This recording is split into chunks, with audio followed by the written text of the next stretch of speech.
Hello all, welcome back to Sakshi classes. How are you all. आज मैं आपको बताने वाली हूँ डिमांड के बारे में। ये बहुत इंपॉर्टेंट टॉपिक है सभी लोगों के लिए जो भी आपका एनटीए नेट के लिए प्रिपरेशन कर रहे हैं for the commerce and as well as the management students and economic students. And ये टॉपिक जो है 12th class B Com, BBA, MBA, M Com लोगों के लिए भी बेनिफिशियल है। तो प्लीज़ आप लोग मेरी पूरी वीडियो को देखें एंड मेरे चैनल को सब्सक्राइब कर लीजिएगा, क्योंकि मैं पूरा एंटायर जो सिलेबस है according to the NTA net मैं पूरा कवर अप कराऊंगी ऐसे इकोनॉमिक्स का क्लासेस दे देके। तो स्टार्ट करते हैं अपना आज का टॉपिक जो कि है डिमांड। डिमांड को समझने के लिए हमें पहले 3 वर्ड्स को समझना पड़ेगा। जो हमारे 3 वर्ड्स होते हैं वो हैं आपके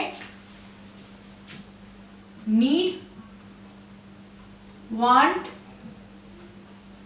एंड डिजायर। आपके डिमांड को समझने के लिए पहले हमें इन 3 वर्ड्स को समझना पड़ेगा कि ये 3 वर्ड्स क्या होते हैं। नीड क्या होती है? नीड होती है जरूरत, यानी कि जरूरत की चीजें कौन सी होती हैं आपकी जरूरत की चीजें। इसके लिए तो हमें पैसा खर्चना पड़ेगा ही पड़ेगा, जैसे कि रोटी, कपड़ा, मकान। ये क्या है? आपकी नीड है। ये बहुत एसेंशियल चीज है, तो आपकी नीड होगी और इसकी डिमांड तो हमेशा लगेगी ही लगेगी। इंसान के पास जितना भी पैसा होगा सबसे पहले वो अपनी बेसिक नीड यानी कि वो अपना फूड, शेल्टर, वाटर, ये सब जो है लेगा ही लेगा। देन आता है वांट। वांट का मतलब क्या होता है आपको एग्जांपल से समझाती हूँ। भूख लगती है सबको, ठीक है। भूख लगती है, हम खाने में चपाती खाते हैं, रोटी खाते हैं, ठीक है। हम चपाती खाते हैं। अब हमें चपाती तो 2 मिल रही है, साथ में हमारी वांट है, हमारी इच्छा है कि काश इसके साथ मुझे दही मिल जाता है कटोरी, काश मुझे इसके साथ थोड़ी चटनी मिल जाती, काश इसके साथ चाय हो जाती या लेमन टी हो जाती। क्या है? तो ये वांट क्या है? वांट आपकी नीड के बाद आती है, यानी कि जब आपकी नीड फुलफिल होगी उसके बाद आप चाह रहे हो कि नहीं मेरे पास ये चीज भी होती तो मैं इसका भी कंजप्शन कर लेता या कर लेती। That is known as a want. But desire क्या है? डिजायर क्या है कि ये फ्यूचर पे डिनोट करती है, फ्यूचर बेस पे होती है कि मेरी डिजायर है कि मैं एक कार खरीदूं, BMW खरीदूं। अब मेरे चाहने से तो वो कार नहीं आ सकती ना, जब तक मेरे पास पैसे नहीं होंगे जब तक मैं वो कार नहीं परचेज कर सकती। तो ये है तीनों का मतलब नीड, वांट एंड डिजायर। अब ये तीनों टर्म आपके डिमांड से कैसे रिलेटेड है? अब नीड है, हमारे पास जितने भी पे होगी, जो भी पे, हमारी डिमांड क्या है? नीड, वांट या डिजायर। नीड का तो खैर कोई पे करता है, तो वांट और डिजायर कर लीजिए। वांट प्लस डिजायर, ठीक है, प्लस में प्राइस आपकी डिमांड कहलाता है। और ये भी विलिंगनेस टू पे the price. It means that जो भी आपकी वांट है या डिजायर है और उस और वांट डिजायर के लिए आपके पास जो पैसा है आप उसे खर्चना चाह रहे हैं, तो वो कहलाती है आपकी डिमांड। यानी कि an individual which is ready to buy a particular commodity, a particular good और service at a particular price at a particular period of a time. यानी कि एक बंदा किसी भी चीज को खरीदने के लिए उसके ऊपर पैसे लगाता है तो वो आपकी कहलाती है डिमांड। सो ये है आपका डिमांड का मतलब। तो डिमांड हमारी 3 चीजों से ही समझ सकते हैं, डिजायर प्लस एबिलिटी टू पे द प्राइस इक्वल्स में डिमांड। आपके पास आप चाहते हो पैसा खर्चना भी और आपके पास वो है भी, ठीक है, एबिलिटी। आपके पास वो एबिलिटी भी है कि भैया पैसे दे सकते हो और आप चाह भी रहे हो, तो आपकी क्या बन सकती है? डिमांड। अब जब मेरे पास 20 लाख या 30 लाख होंगे तो वो पर्टिकुलर कार जो मुझे पसंद है वो तभी तो हो सकती हूँ, जब तक तो मैं सोचती रहूंगी मैं चाहती हूँ। चाहने से तो हर चीज हम परचेज नहीं कर सकते, तो दैट इज अ डिजायर, ठीक है। तो ये है आपका डिमांड का मतलब। अब डिमांड का मतलब हमने समझ लिया है, इसका एक और एग्जांपल आपको मैं देती हूँ नीड के लिए। For example a poor man need more bread. अब वो उसके पास ब्रेड तो है, वो ब्रेड तो मतलब रोटी तो वो खा रहा है, बट अब वो चाहता है 2 की जगह मुझे 4 रोटी मिल जाए, तो वो क्या है? उसकी वांट है। बट वो चाहे कि मुझे मोटरसाइकिल खरीदनी, तो उसकी अभी चाह नहीं रहेगा ना, क्योंकि उसके पास पैसे तो है नहीं। उसकी डिजायर उसकी अभी नहीं, मुझे मिलेगी तो ठीक है, नहीं मिलेगी तो ठीक है, काम तो उसका चल ही जाए। तो वो क्या है? डिजायर है, नॉट अ पर्टिकुलर नीड है। तो जब उसके पास पैसा होगा तब वो खरीद लेगा, गरीब आदमी।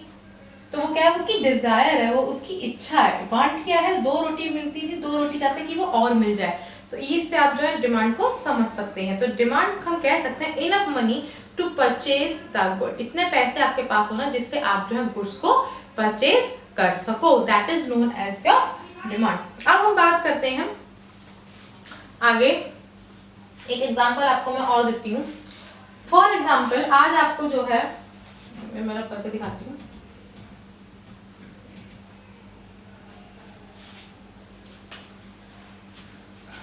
₹15 लीटर, सपोज कर लीजिए ₹15 पर लीटर जो है आपको मिल्क मिल रहा है, ठीक है। तो उसकी डिमांड क्या है, 3 लीटर एक पर्टिकुलर बंदा खरीद रहा है। एक इंडिविजुअल का हम एग्जांपल लेके चल रहे हैं, एक्स है, ठीक है। ₹15 लीटर दूध है, वो ₹15 चल रहा तो 3 लीटर दूध खरीदता है। लेकिन अगर यही ₹15 लीटर अगर कल को मार्केट में ₹10 पर लीटर मिलने लग जाए तो वो क्या करेगा, वो मिल्क की डिमांड ज्यादा बढ़ा देगा, क्योंकि उसको मिल्क तो चाहिए, उसके इनकम तो लेवल ज्यादा है, तो वो क्या कर लेगा, दूध को 4 लीटर ले लेगा, या फिर जो 1 पैसा बचा उसके साथ जो है 3 लीटर ही लेके वो क्या कर लेगा, साथ में दही ले लेगा। तो क्या है, उसके उसी में पैसे जो है पूरे हो जाएंगे। तो क्या है, आपकी डिमांड एक पर्टिकुलर लेवल ऑफ प्राइस पे एक बंदा जो है इतनी क्वांटिटी परचेज कर रहा है या नंबर ऑफ कमोडिटीज परचेज कर रहा है, तो वो कहलाती है आपकी डिमांड। तो ये है आपका डिमांड का पूरा कंसेप्ट, इसे कहते हैं हम डिमांड। अब डिटर्मिनेंट्स ऑफ डिमांड्स क्या होते हैं? डिटर्मिनेंट्स ऑफ डिमांड का मतलब क्या है कि हम पता कैसे लगाते हैं कि एक इंडिविजुअल को जो है इस चीज की डिमांड है, किस चीज पे वो बेस्ड होती है, वो डिस्कस कर लेते हैं।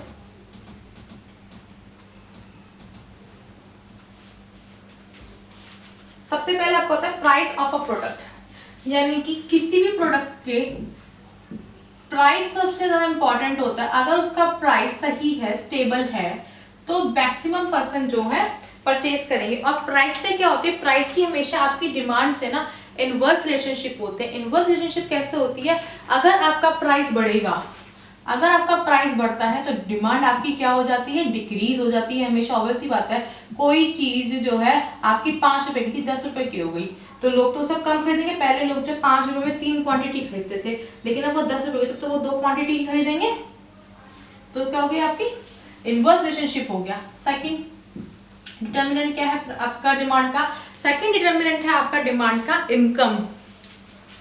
क्या है आपका इनकम। अब किसी पर्टिकुलर पर्सन की इनकम थी पहले ₹50,000, ठीक है, अब वो बढ़कर हो गई ₹17,000।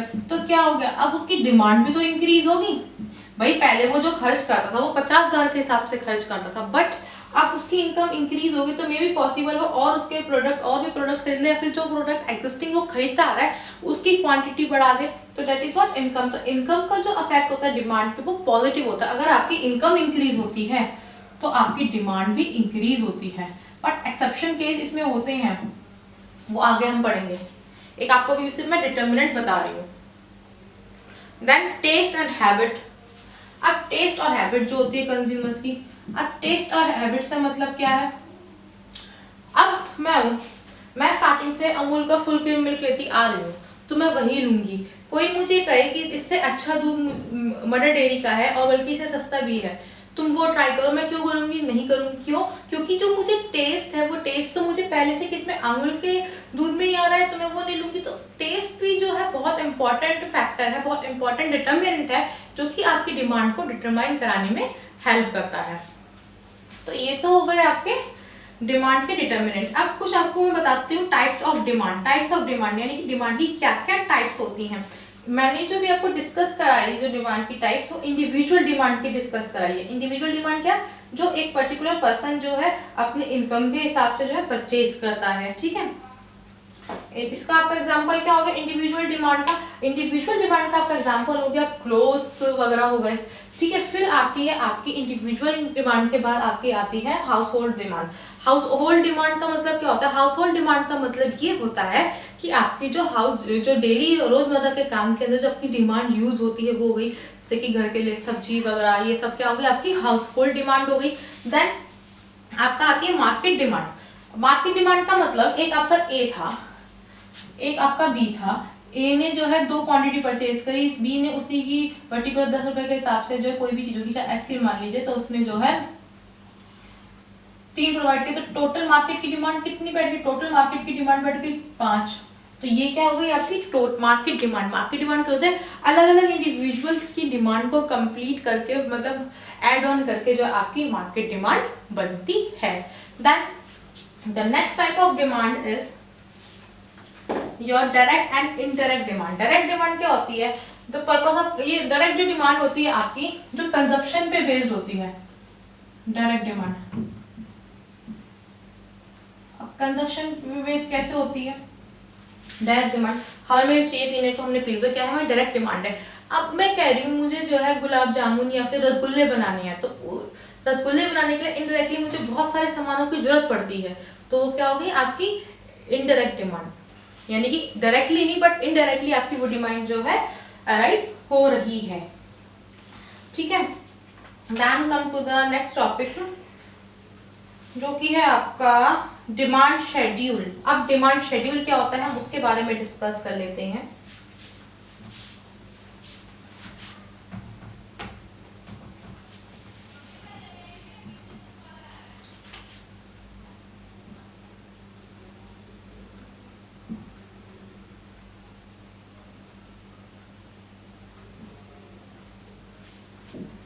अब बात करते हैं हम डिमांड शेड्यूल। डिमांड शेड्यूल क्या होती है, जो डिमांड शेड्यूल होता है बहुत सारी कमोडिटीज को जो है शो करता है आपके एक पर्टिकुलर प्राइस पे, यानी कि एक टेबुलर स्टेटमेंट होती है जो कि आपकी प्राइस और क्वांटिटी की रिलेशनशिप को डिटरमाइन करती है। फॉर एग्जांपल यहाँ पे आपका क्या आता है, टेबुलर स्टेटमेंट होती है ये,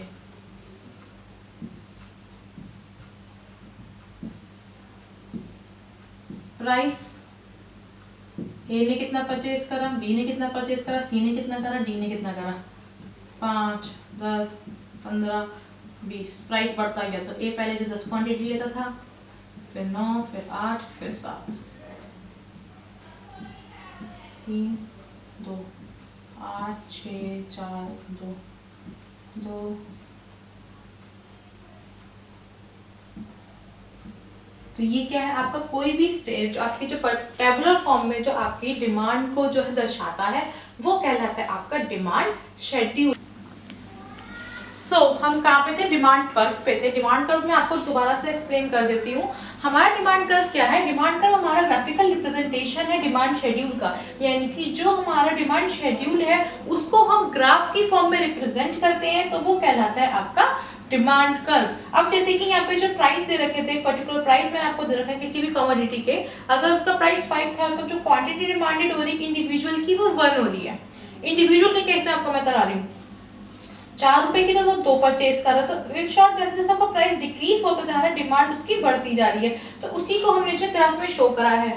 और इसकी सबसे बढ़िया प्रॉपर्टी क्या है कि ये जो कर्व जो है शो करता है रिलेशनशिप प्राइस और क्वांटिटी डिमांडेड। जो क्वांटिटी डिमांड करी गई है एक पर्टिकुलर प्राइस के ऊपर वो उसे डिनोट करता है। आप इसको रिप्रेजेंट कर सकते हैं अलग अलग जो है पॉइंट्स को नाम देके, ऐसे भी, ठीक है। ये आपका नेगेटिवली स्लोप होता है, यानी कि प्राइस जो है ऊपर से नीचे की तरफ जाता है, और ये आपका हमेशा जो है डाउनवर्ड स्लोप इसी वजह से होता है। क्यों, क्योंकि इसका जो प्राइस है वो डिक्रीज होता रहता है, क्वांटिटी डिमांड इसकी इंक्रीज होती जाती है, तो ये आपका जो है हमेशा स्लोप डाउनवर्ड रहता है लेफ्ट टू राइट पर। ये है आपका डिमांड कर्व इंडिविजुअल का। बट अगर मैं मार्केट डिमांड कर्व की बात करूं, ठीक है, क्वांटिटी डिमांडेड, ये आपकी मैं आपको उसका एग्जांपल दे देती हूँ इसका भी।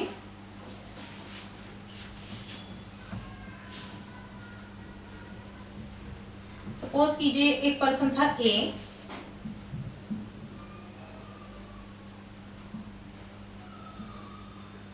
एक था बी, एक था सी, इस पे वही आपका चलता जा रहा है।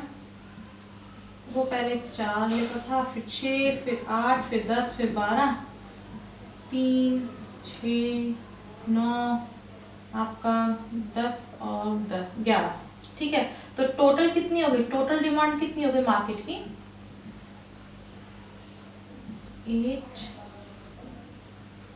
6, 12, 14, 17, 20, 24, 23, 26, ये आपकी टोटल डिमांड होगी। तो जो आपका मार्केट डिमांड शेड्यूल बनेगा वो कुछ इस तरह से बनेगा। पहले तीनों का अलग बनेगा, इंडिविजुअल ए का, बी का और सी का जो टोटल बनेगा वो प्राइस को जो रिप्रेजेंट करेगा कुछ इस तरह से। जो आपका स्लोप बनेगा इस तरह से कुछ जाएगा,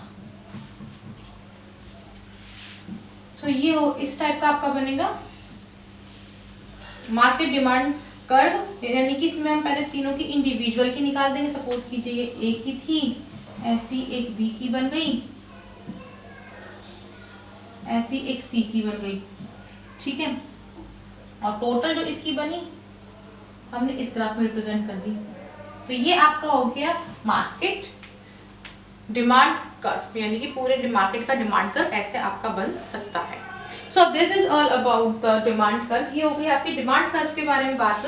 अब जो आपको मैं बताऊंगी नेक्स्ट, वो बताऊंगी डिमांड फंक्शन की। डिमांड फंक्शन क्या होती है? Next we have to discuss about the demand function. Demand function क्या है?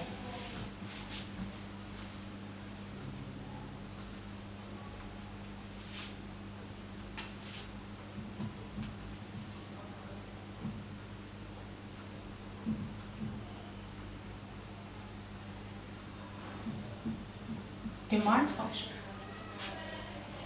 इंडिविजुअल डिमांड फंक्शन को हम डिनोट करते हैं किस चीज से? D x. डी आपको कैसे रिप्रेजेंट करता है? इसे डिमांड को रिप्रेजेंट करता है। डी एक्स इक्वल्स में एफ, यानी कि फंक्शन आपका हो गया, इसमें आ गया price of good, price of related good या कह दीजिए आप substitute goods, Y income, T time या प्रेफरेंस टेस्ट कह सकते हैं, और आप ई कंज्यूमर एक्सपेक्टेशंस, यानी कि जो डिमांड फंक्शन होता है आपका इन सब चीजों पे आपका डिपेंड करता है, ठीक है। एंड अगर हम मार्केट के डिमांड फंक्शन की बात करें इंडिविजुअल का, आपको मैं यहाँ पे लिख देती हूँ इंडिविजुअल, ठीक है। बट अगर हम मार्केट के लेवल पे देखें तो इसका फॉर्मूला आपका होता है, जो डिमांड शेड्यूल जो रिप्रेजेंट होता है, डी एक्स इक्वल्स में F P x price of goods, price of related और सब्स्टिट्यूट गुड्स, वाई टी ये तो सेम रहता है, इसके साथ आपका जो है पीपी यानी कि पॉपुलेशन और वाई डी यानी कि डिस्ट्रीब्यूशन ऑफ गुड्स भी जुड़ जाता है। तो ये है आपका डिमांड फंक्शन। अब डिमांड फंक्शन हम क्यों पढ़ते हैं? डिमांड फंक्शन हम पढ़ते हैं आगे आपको लॉ ऑफ डिमांड जो हम कराएंगे उस पे बेस्ड जो है ये डिमांड फंक्शन है। डिमांड फंक्शन इंडिविजुअल का, यानी कि इंडिविजुअल की डिमांड किस पर बेस्ड रहती है? उसके प्राइस पे, पर्टिकुलर प्रोडक्ट के सब्स्टिट्यूट गुड के प्राइस पे, इनकम लेवल जो उसका है, क्या टेस्ट एंड प्रेफरेंसेस है, और जो क्या एक्सपेक्टेशंस है कंज्यूमर को गुड्स के, और मार्केट में भी आपकी पॉपुलेशन जुड़ जाती है और जो डिस्ट्रीब्यूशन हुए गुड्स के वो जुड़ जाते हैं। अब हम बात करेंगे लॉ ऑफ डिमांड क्या होती है। So the law of demand state that other thing being constant, सारी चीज तो वो सेम रहेगी, हम assumption लेके चलते हैं कि हर चीज सेम है, यानी कि जो आपको मार्केट में जो है कोई चेंजेस नहीं आ रहे, टेक्नोलॉजी के अंदर कोई भी आपकी जो कंज्यूमर की इनकम चेंज नहीं हो रही है, कुछ भी चेंज नहीं हो रहा है। बट हायर द प्राइस, जब प्राइस आपका हायर होता है तो डिमांड आपकी लो हो जाती है, एंड इफ प्राइस आपका लो हो जाता है तो आपकी डिमांड बढ़ जाती है। ये होती है आपकी law of demand. Law of demand ये कहलाती है लॉ ऑफ डिमांड। इसको हम मार्केट डिमांड के नाम से भी जानते हैं। लॉ ऑफ डिमांड को हम मार्केट डिमांड भी कह सकते हैं, मार्केट डिमांड, ठीक है। इसका एग्जांपल आपको मैं देती हूँ। पर्टिकुलर प्राइस है, आप सपोज कीजिए आइसक्रीम का प्राइस मान लीजिए या किसी पेन का प्राइस मान लीजिए, और क्वांटिटी अगर प्राइस 5 रुपए है, ठीक है, तो उस चीज की क्वांटिटी आपकी 10 खरीदी जा रही है। प्राइस घट के जो है कम होके 4 हो गया तो उसकी क्वांटिटी 20 ली जा रही है। 3 पे 30, 2 पे 40 एंड 1 पे 50। तो आप यहाँ पे क्या देख रहे हैं? जैसे जैसे हमारे जो प्राइस डिक्रीज हो रहा है, अगर 1 रुपए प्राइस डिक्रीज हो रहा है, 1 रुपए प्राइस डिक्रीज हुआ तो जो हमारी क्वांटिटी डिमांड है वो 10 यूनिट से बढ़ती जा रही है, यानी कि क्या इनवर्स रिलेशनशिप हो रहा है। आपका प्राइस डाउन हुआ और डिमांड आपकी क्या हो गई? हाई हो गई, डिमांड बढ़ती गई। तो लॉ ऑफ डिमांड आपका यही कहता है जितनी भी चीजें हैं मार्केट के अंदर सब कांस्टेंट रहेंगी, यानी कि कोई हम एजम्पशन लेके नहीं चलेंगे कि टेस्ट और प्रेफरेंसेस कंज्यूमर के बदले टेक्नोलॉजी भी चेंज होगी, कोई चेंज नहीं होगा, सिर्फ प्राइस चेंज होगा और क्वांटिटी डिमांड चेंज होगी, वो भी वाइस वर्सा कैसे, यानी कि इनवर्स रिलेशनशिप होगा, प्राइस बढ़ेगा तो डिमांड घटेगी, प्राइस घटेगा तो डिमांड बढ़ेगी। ये होता है आपका लॉ ऑफ डिमांड और इसको हम ग्राफ पे रिप्रेजेंट कर सकते हैं कुछ इस तरह से, Y x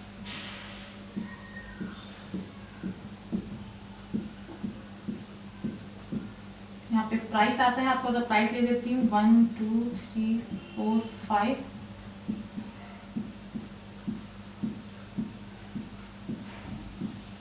quantity demanded, quantity demanded 5 रुपये कोई चीज़ है, 10 रुपये खरीद रहा था बंदा,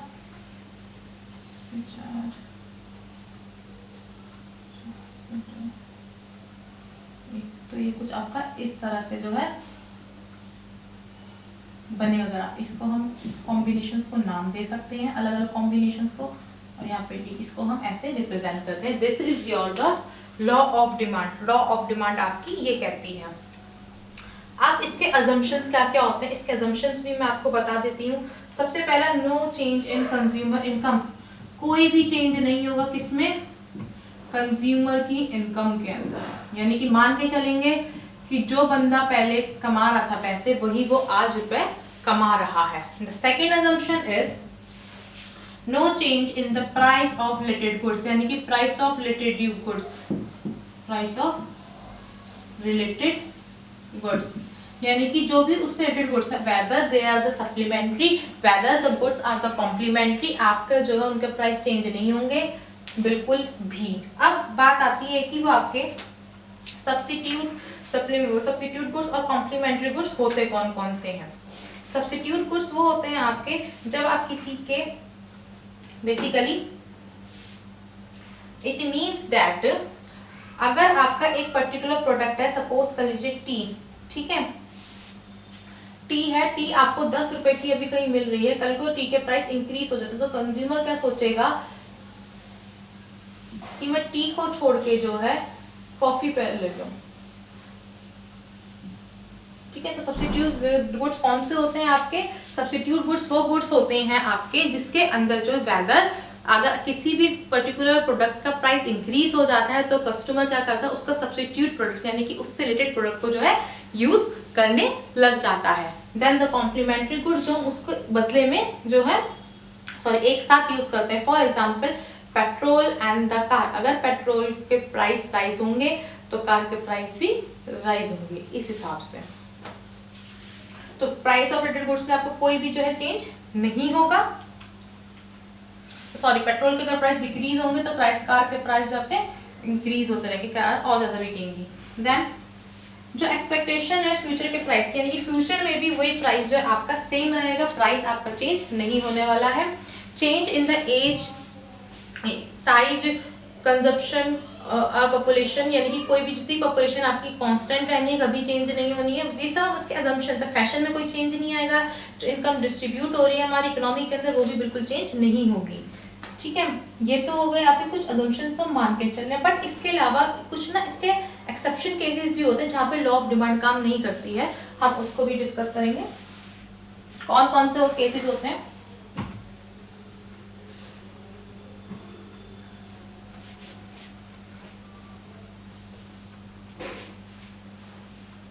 सबसे पहले केस होता है इसका गिफन गुड का केस।